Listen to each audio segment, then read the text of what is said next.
दोस्तों, इस वीडियो में हम बात करेंगे total hip replacement young age में कैसे किया जाता है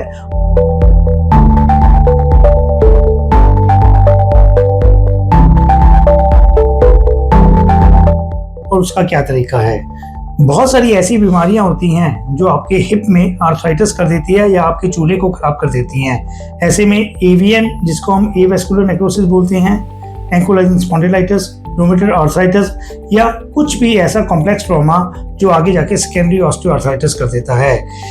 जब भी पेशेंट का हिप में पैथोलॉजी के कारण हिप खराब हो जाता है तो पेशेंट का चलना फिरना बहुत मुश्किल हो जाता है। ऐसे में पेशेंट जब हमारे पास आते हैं वो लिम्प कर रहे होते हैं, उनका उठना बैठना भी मुश्किल हो जाता है और दोनों टांगों में भी उनके बीच में डिफरेंस आ जाता है, टांगें छोटी हो जाती हैं।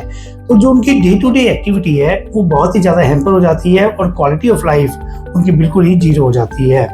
ऐसे में टोटल हिप रिप्लेसमेंट एक तरह का रेवोल्यूशनरी स्टेप है, एक लाइफ चेंजिंग प्रोसेस है। इस ऑपरेशन के जरिए हम लिम्पिंग को ख़त्म कर देते हैं, दोनों टांगें भी बराबर हो जाती है और पेशेंट बिल्कुल ही नॉर्मल लाइफ के लिए आगे के लिए तरफ मूव करना शुरू हो जाता है।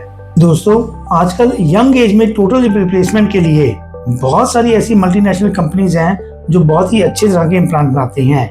ये इम्प्लांट की जो क्वालिटी है और लॉन्जेविटी है वो बहुत ही ज़्यादा अच्छी है।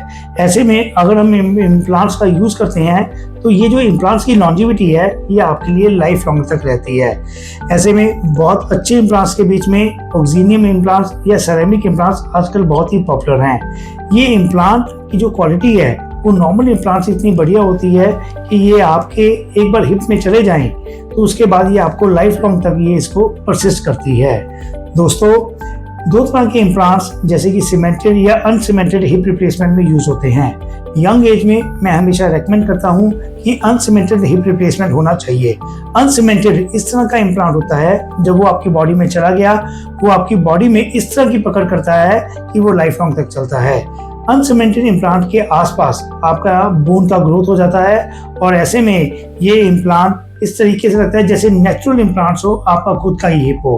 पेशेंट को चलने फिरने में, उसको सीढ़ियाँ चढ़ने में या डे टू एक्टिविटी करने में कोई भी तकलीफ नहीं आती।